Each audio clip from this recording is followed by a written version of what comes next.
Em 9 de julho de 2018, registramos o depoimento da senadora Alice da Mata sobre a sua participação na Assembleia Nacional Constituinte de 1987-88, parte do projeto de história oral comemorativo dos 30 anos da Constituição.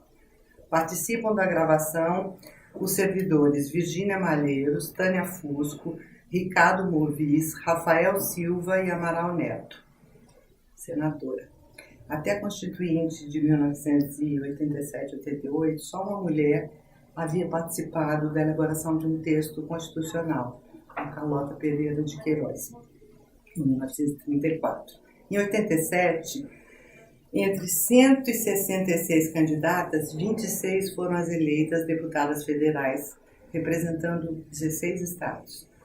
No seu caso, como foi abrir esse caminho na política até chegar à Constituinte?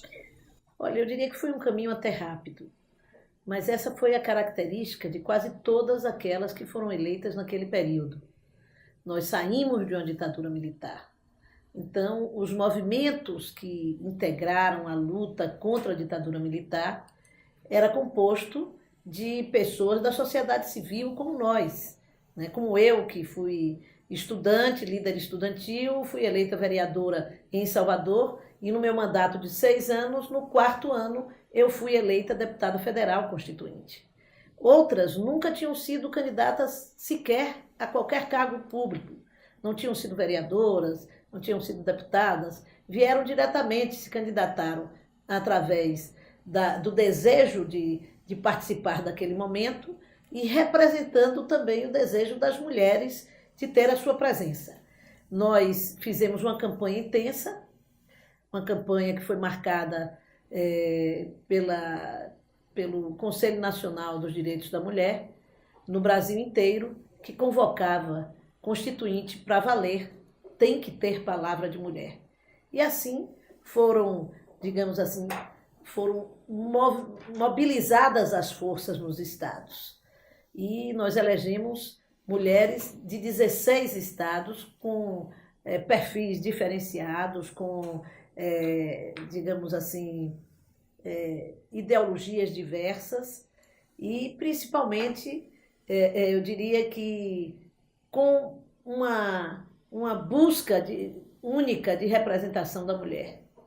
Senadora, com esse mix de várias ideologias, várias posições, como é que vocês conseguiram criar a bancada do batom?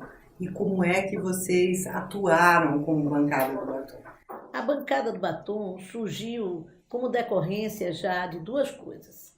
O movimento de mulheres já existia antes da Constituinte, na luta contra a ditadura, e a nossa conquista, já realizada durante a campanha de Tancredo, que foi a conquista do Conselho Nacional dos Direitos da Mulher.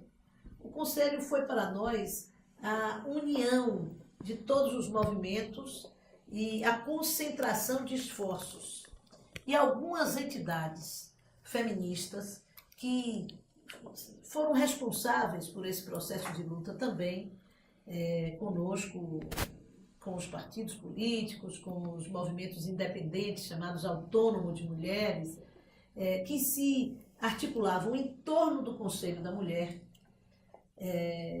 tiveram uma participação destacada na formação daquilo que se chamou a bancada do batom. A partir do Conselho, com duas ou três entidades que já foram organizadas para fomentar e para subsidiar a participação das mulheres na Constituinte, que nós constituímos esta bancada do batom. De muito sucesso, né? Porque segundo o levantamento do próprio Conselho Nacional dos Direitos da Mulher, 80% das reivindicações das mulheres foram aprovadas, resultando em conquistas fundamentais. Eu posso citar algumas delas para a senhora se lembrar? Sim, claro. Igualdade jurídica, ampliação dos direitos civis, sociais e econômicos, igualdade de direitos e responsabilidade na família, definição do princípio de não discriminação por sexo e raça ou etnia, proibição da discriminação da mulher no mercado do trabalho, definição dos direitos no campo da reprodução. O que faltou? Ou, especificamente, o que a bancada do batom não conseguiu assentar na Constituição? Olha, algumas coisas faltaram. É natural. A própria bancada, chamada bancada do batom, disse que 90% do que nós trouxemos, 80%, 90%, foi atendido. Então ficou uma parte que não foi atendida. E é óbvio que ficaria. Nós consideramos que nós fomos plenamente vitoriosas e tivemos uma organização das mais destacadas dos movimentos sociais no Brasil. Por isso se celebra tanto a participação e as conquistas da Constituinte.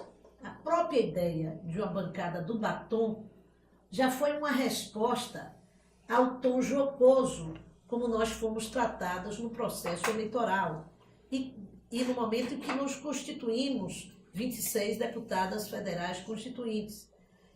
Foi a imprensa que nos caracterizou como bancada do batom. E nós tomamos para nós, achamos bom e transformamos isso numa coisa positiva. Eu cito, por exemplo, algo que nós não conquistamos, que só conquistamos muito recentemente, o direito do emprego doméstico, dos empregados domésticos, das empregadas domésticas, já que 90% dos empregados domésticos no Brasil são mulheres. Essa foi uma reivindicação desde o processo constituinte. E nós não conseguimos avançar.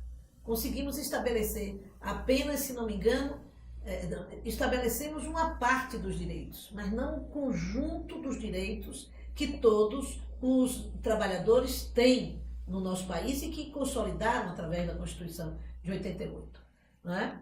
Então, nós consolidamos só muito recentemente a ideia de uma jornada de trabalho na empregada doméstica. Eu, pessoalmente, fui relatora do projeto da PEC, melhor dizendo, do emprego doméstico aqui no Senado Federal, quando consolidamos a ideia, e foi uma votação muito rápida e vitoriosa no Senado Federal, que demonstrou a sua adesão ao progresso, né, trabalhista do emprego doméstico no Brasil, quando nós votamos a isonomia de todos os direitos dos trabalhadores brasileiros para também estendendo-os às empregadas domésticas ou ao emprego doméstico no Brasil. A senhora citou um caso em que o direito da mulher está relacionado a uma questão econômica, que veio se resolver agora, definitivamente. Mas, naturalmente, grande parte dessas questões estavam mais relacionadas a uma questão cultural. A senhora diria que as maiores dificuldades, as maiores negociações, o que demandou mais negociação durante a Constituinte, até na sensibilização da bancada masculina, os colegas constituintes homens, estava mais relacionada a questões culturais, econômicas. Em que âmbito foi a maior luta, senadora? Olha, eu não saberia dizer em qual especificamente, porque as questões da economia, elas decorrem do racismo, ou melhor dizendo, do machismo institucional no Brasil e do machismo que culturalmente nós carregamos. Então eu falei racismo porque eu me lembrei da questão do emprego doméstico. O emprego doméstico não está vinculado apenas a uma questão cultural, ele está vinculado a uma questão racial. O emprego doméstico no Brasil, ele dá continuidade a uma situação praticamente da escravidão da mulher negra no Brasil. E por isso nós tivemos tantas dificuldades de conseguir garantir a efetivação de direitos para essa categoria, que ainda hoje luta muito para efetivar aquilo que a lei já lhe deu. Não é?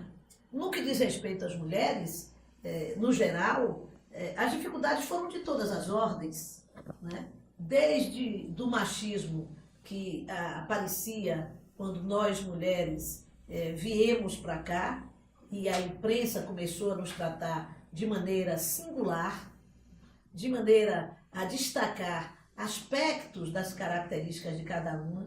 Então, uma era a musa da Constituinte, a outra usava uma enfeite regional que lhe caracterizasse, a outra porque tirava o sapato e aí se pegava, numa hora de votação, uma deputada que tivesse com o pé fora do sapato descansando, como dezenas de homens fazem, mas não sai no jornal, aparecia a foto no jornal. Então nós começamos a ser tratadas pela superfície da presença da mulher. As esposas e ex-esposas dos políticos. O enfeite da mesa da Constituinte. Né? Existiam muito casais constituintes, é verdade.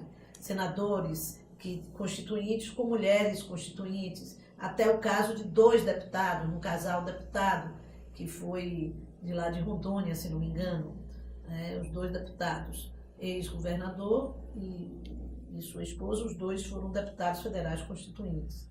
Então, houve diversos arranjos familiares, digamos assim, mas principalmente a presença da mulher era exótica naquele momento constituinte. Nós não tínhamos banheiro dentro do plenário, nós não tínhamos gabinetes com banheiros, então nossa luta, a primeira luta da nossa presença feminina na Constituinte foi por coisas muito, digamos assim, preliminares ao debate político. Né? Depois, nós nos reunimos para compor a nossa agenda e a partir daí nós demos eu acho que uma lição de competência. Primeiro, de assiduidade.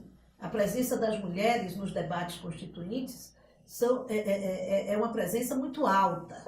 Né? A participação nos debates também é muito intensa. De maneira que o nosso resultado não foi consequência de uma concessão dos homens, mas foi uma conquista real da participação das mulheres deputadas naquele momento histórico no Brasil. E naquele ato, nós participamos de todos os debates que diziam respeito à organização familiar, que todos consideravam que eram questões das mulheres, entre aspas, né? Ou da reprodução, os direitos reprodutivos, da saúde, da educação.